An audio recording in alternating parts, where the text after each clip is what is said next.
the outset, the first site proposed was in South Australia, and it wasn't that it just went away. There was a very prolonged campaign, and our next speaker was prominent in that campaign, Dave Sweeney. Probably for the last 20 years it's been the issue that he's worked with trade unions and the environmental organisations to try to point out the hazards and the science, the fact, the truth, that there is no permanent, safe solution for the existing nuclear waste from all of the commercial plants of the world and from all of the weapons-grade nuclear waste that is left behind. There is no safe, permanent solution for that nuclear waste.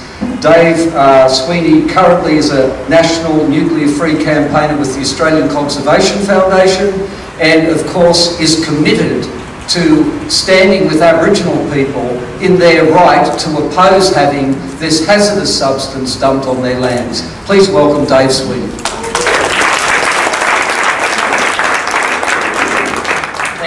Thanks very much, Jeff. It's very good to be here in this room. Having been on the fringes of another room just on the other side of the road, it's very nice to be in this room with this crew tonight. As Jeff said, I work with ACF, the Australian Conservation Foundation, and we're a national organisation, and this is a national issue. It's not a territory issue, it's not a Barclay issue. It's not a territory issue. It's a national issue, and it has profound international implications. Radioactive waste issue in Australia has been long running. It's been extremely long running. For over 2 decades, it's been extremely poorly handled by successive governments. It's a complex policy area. It needs sound science, it needs robust process, it needs clarity, it needs courage and commitment. It needs things that are consistently lacking from the approach to date. And ACF's involved in this for a few reasons. We're involved because of the environmental impacts, obviously, as a conservation organisation and environment organisation. We're involved because of the environmental impacts. We're involved because of the industry impacts. We're involved because of the human rights impacts. This is a profound human rights abuse, what is happening here. So we want to stop those adverse impacts, but we also want to promote something. We want to promote something which no Australian government has done, although lots of them put out media releases. We want to promote not an obsession with a postcode, but a clear and robust process to develop responsible radioactive waste management. Because when we are all dead and gone, when delegates over there are dead and gone, when Minister Ferguson is dead and gone, this material will be live and it will be a threat to people in the environment. So what we have to do is, we're building a house here, we have to get the architecture right, the policy architecture right from the start. And this is an extremely poorly poured slab that they're talking about at Muckaty. It will provide no certainty, no comfort, no credibility, no lasting solution to the management, because we can't dispose, as Jeff has so eloquently said. But we can manage with varying degrees of credibility and varying degrees of commitment and capacity. We can manage this long-lasting hazard, but not this way. We can't do responsible management by having it based on secretive deals, backroom deals, where the basis is a commercial in confidence agreement that other landowners cannot access, that the Australian Parliament, through repeated Senate inquiries, has been denied access to.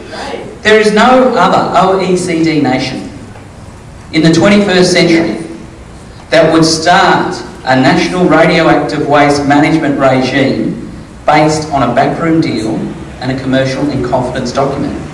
Those days are extraordinary. It's 1950s approach to managing the waste of a 1950s industry, and it's profoundly unacceptable. There's another thing that is profoundly unacceptable about this, and that is that there is no basis for a responsible management regime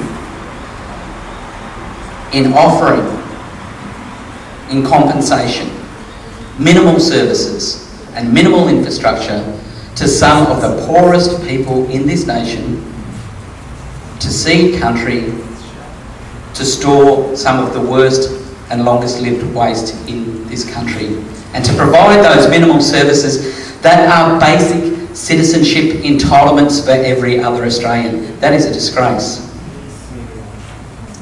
So, what is responsible waste management? Well, it's based on sound science. It's based on an open process. It's based on the stakeholders at the table, not in front of a locked electoral office.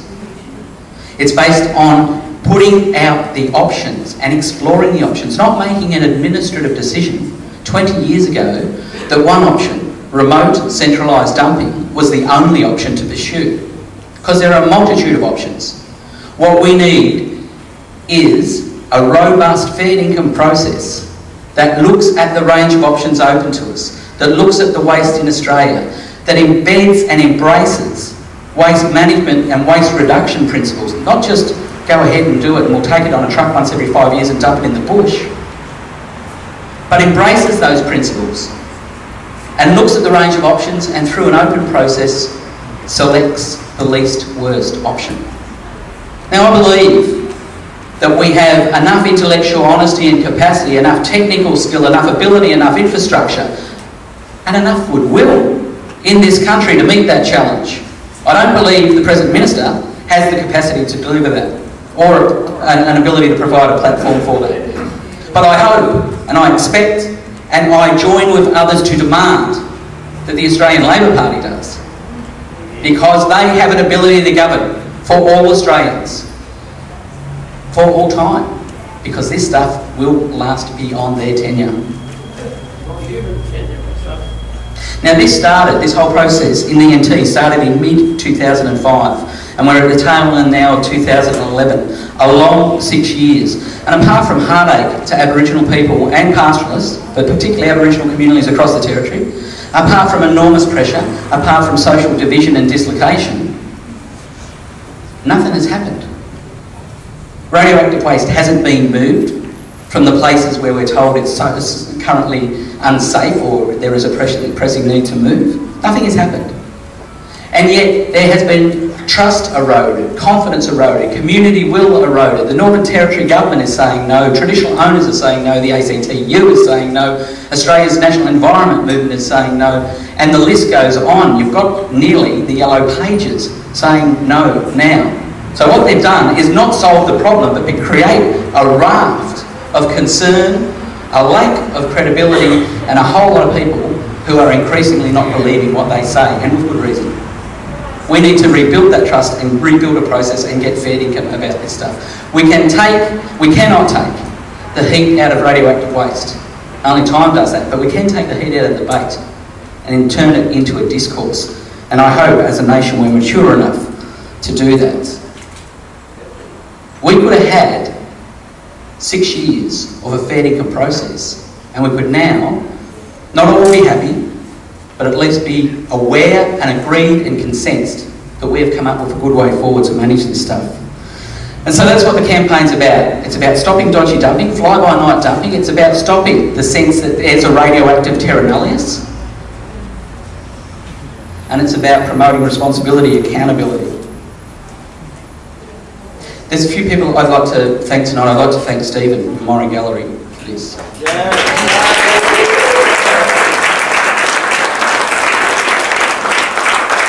It's really, really important and really powerful. And speaking of powerful, you know, we all know the picture tells 1,000 words. Well, we've got 25,000 words on the walls here. And when the talk part is finished, if you can find just a little bit of time to walk around and to see these and to pay a little bit of time, because this is the country and this is the community that are most directly under the pump. And so, great regard to Jagath, the photographer who has created this. This will be a really powerful tool. We hope to tour these images next year. And Jeff said, and Matthew said, that this is not the middle of nowhere. It's people's homes, and we want to bring that story and the fact that this is lived country, not rubbish country. It is not rubbish country, and it is not country for rubbish. We want to bring that. Jagath's made it possible. Over there is a beautiful catalogue. I'd ask you to have a look, and it's something that you can take home. Helps fund the campaign, helps keep the memory alive. Above all tonight though, I want to thank and acknowledge the work of Natalie Wasley, because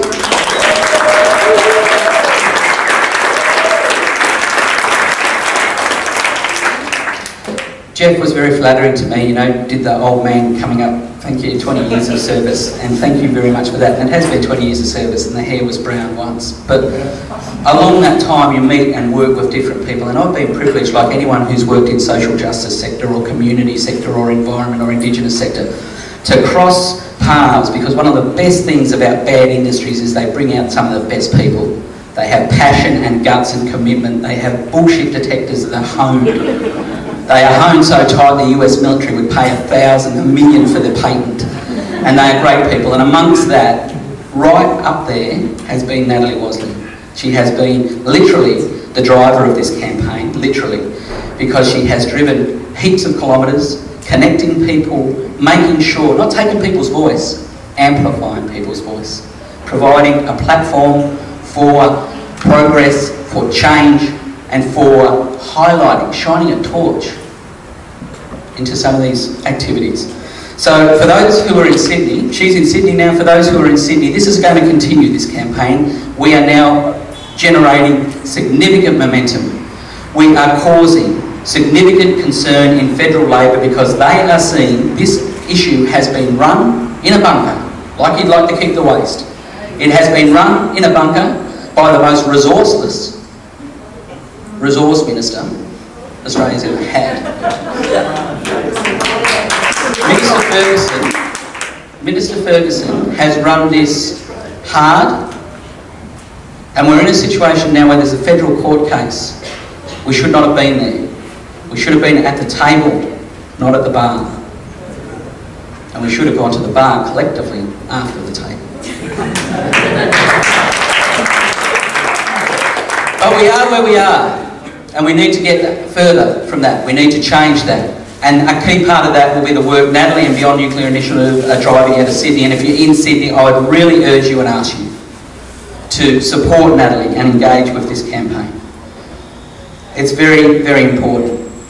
And like I said, it is a case of standing beside for environmental reasons, for industry best practice compliance reasons, but perhaps most profoundly, for in this country, there remains the unfinished business of the settlement and invasion of this country, the resonance and continuing impacts of that, and this is it again. This is it again. So Muckaty is a test of our nation's maturity and our values. It's a grave environmental and procedural mistake. It's a fundamental and perpetual abuse of human rights. And Muckaty in its current format, this process diminishes us all. And that's a key reason why we all need to ensure that we take some responsibility and some activity to make sure things are done differently and things are done better. Thank you very much for your attendance and being part of that continuing process tonight.